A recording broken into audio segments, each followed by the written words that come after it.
À l'été 2014, le monde entier se verse des seaux d'eau gelés sur la tête qui rapportent plus de 300 millions de dollars et en plus, c'était pour la bonne cause. En quelques semaines, le Ice Bucket Challenge devient une marée virale impossible à ignorer. Derrière les cris et les frissons, une mission, faire connaître une maladie peu médiatisée. Alors comment ce simple geste est devenu l'un des grands élans de solidarité numérique de l'histoire d'Internet? Qui en sont les héros et qu'est-ce qu'on en retient 10 ans plus tard? Retour sur un défi givré devenu légendaire. Ce contenu est produit par l'agence Supernatif. Salut tout le monde et bienvenue dans Social Stories. Ici, je te parle de l'influence des réseaux sociaux sur le monde d'aujourd'hui et ces événements qui ont marqué l'histoire de notre société. T'es prêt?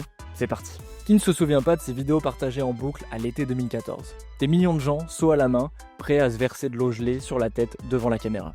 L'Ice Bucket Challenge n'a pas juste inondé les fils d'actualité, il a aussi changé la façon dont Internet s'engage pour une cause. C'était fun, c'était viral, mais derrière tout ça, il y avait une grande quête solidaire. Collecter des fonds pour lutter contre la maladie de Charcot. La maladie de Charcot, aussi appelée sclérose latérale amyotrophique, SLA pour faire plus simple, une maladie neurodégénérative grave et progressive qui affecte les neurones moteurs, c'est-à-dire les cellules nerveuses responsables du contrôle des muscles volontaires, comme ceux qui permettent par exemple de marcher, parler, respirer ou avaler. En gros, c'est une maladie qui détruit progressivement les capacités motrices tout en laissant la personne pleinement consciente. Et en plus, il n'existe pas de médicaments qui guérissent cette maladie, seulement des traitements qui permettent de ralentir sa progression. Et justement, c'est là que bizarrement, le Ice Bucket Challenge rentre en jeu. Impossible d'oublier les images de Bill Gates, de Mark Zuckerberg ou Lady Gaga, Barack Obama et même Johnny Hallyday qui se prêtent au jeu devant des millions de personnes sur les réseaux. Mais comment et pourquoi c'est devenu l'un des plus grands phénomènes caritatifs de l'histoire des réseaux sociaux? Retour du coup à l'été 2014 aux États-Unis. Là-bas, comme partout dans le monde, les réseaux sociaux montent en puissance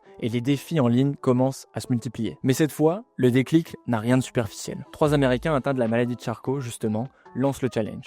On a Pete Fratz, Anthony Senerchia et Pat Quinn. Pour eux, la maladie de Charcot, c'est une réalité quotidienne et tragique. Et le but du défi est très simple. Faire ressentir à tout le monde le choc d'inconfort du diagnostic en se versant de l'eau glacée sur la tête, en se filmant, puis en publiant les vidéos sur les réseaux sociaux. Et en plus de ça, inviter d'autres personnes à relever le défi. En cas de refus, il faut faire un don à une association qui lutte contre la maladie de Charcot justement. D'ailleurs, beaucoup choisissent de faire les deux, le seau et le don en plus. Et rapidement, des associations s'emparent du mouvement pour officialiser la démarche et organiser la collecte de fonds à grande échelle. En quelques semaines, le défi devient un gigantesque rendez-vous planétaire. Selon certaines estimations, plus de 17 millions de vidéos sont publiées et touchent des centaines de millions de personnes dans le monde entier. Là où de nombreux challenges restent dans le domaine du divertissement, pour l'Ice Bucket Challenge, lui, on va plus loin. Il génère une mobilisation financière jamais vue pour une cause médicale de ce type. Rien qu'aux États-Unis, la ALS Association récolte plus de 115 millions de dollars en quelques semaines et globalement ce sont près de 220 à 300 millions de dollars qui sont collectés dans le monde entier au profit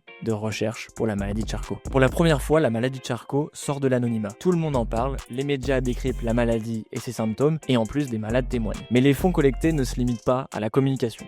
Ils permettent aussi de faire avancer la recherche, par exemple pour l'identification de nouveaux gènes impliqués dans la maladie de Charcot, développement de nouvelles pistes thérapeutiques, amélioration de l'accompagnement des patients, etc. Selon les chercheurs, l'élan suscité par le mouvement a permis d'accélérer d'au moins une décennie certains projets scientifiques dans le domaine. Il faut vraiment comprendre que jamais un challenge n'a eu de conséquences aussi positives, concrètes et mesurables sur le terrain médical. Par contre, comme tu peux l'imaginer, un tel raz-de-marée médiatique n'échappe pas à certaines polémiques. Dès le départ, certains dénoncent le côté superficiel, le fameux slacktivism. Est-ce qu'on est vraiment engagé quand on se verse de l'eau devant la caméra ou est-ce qu'on se contente de suivre une mode en ligne sans s'impliquer? Des critiques émergent aussi sur la récupération médiatique par certaines personnalités politiques ou marques qui profitent de la visibilité pour se donner bonne conscience pour très peu de frais. Malgré les débats, l'engagement massif, les dons de records et les avancées scientifiques obtenues grâce au Ice Bucket Challenge restent indéniables.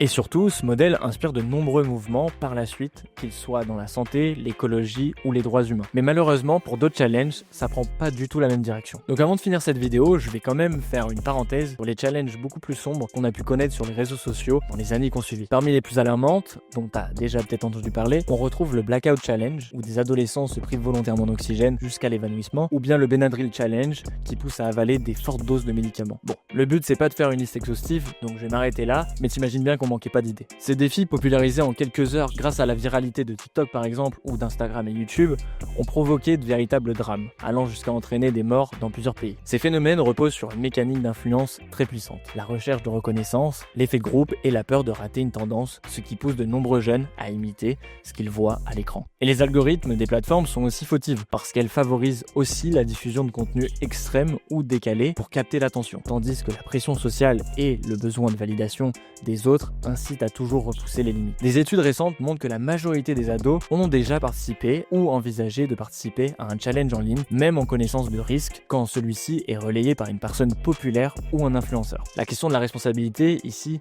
elle est essentielle. Plateformes, créateurs de contenu, parents, chacun a un rôle à jouer dans la prévention de ces comportements à risque. Les réseaux sociaux sont souvent accusés de ne pas réagir assez vite face à la propagation de ces vidéos, alors que l'éducation et la sensibilisation peinent parfois à suivre le rythme imposé par Internet. Bref, je vais pas épiloguer sur tout ça parce que le sujet de base est quand même plutôt chill, mais je trouvais important de rappeler que les défis sur Internet sont pas toujours aussi innocents. Et on a vu plein d'autres challenges très positifs passer, comme le Trash Tag Challenge où il s'agit de nettoyer les espaces pollués et de partager le résultat avant-après, ou le Kindness Challenge axé sur les gestes de bienveillance, ou encore le No Makeup Challenge pour inciter l'acceptation de soi au naturel. Et on a d'autres challenges beaucoup plus légers, mais dont je suis sûr que tu te souviens, dépendant de ton âge bien sûr, comme le Mannequin Challenge, le Bottle Cap Challenge ou le Kiki Challenge qu'on voyait absolument partout.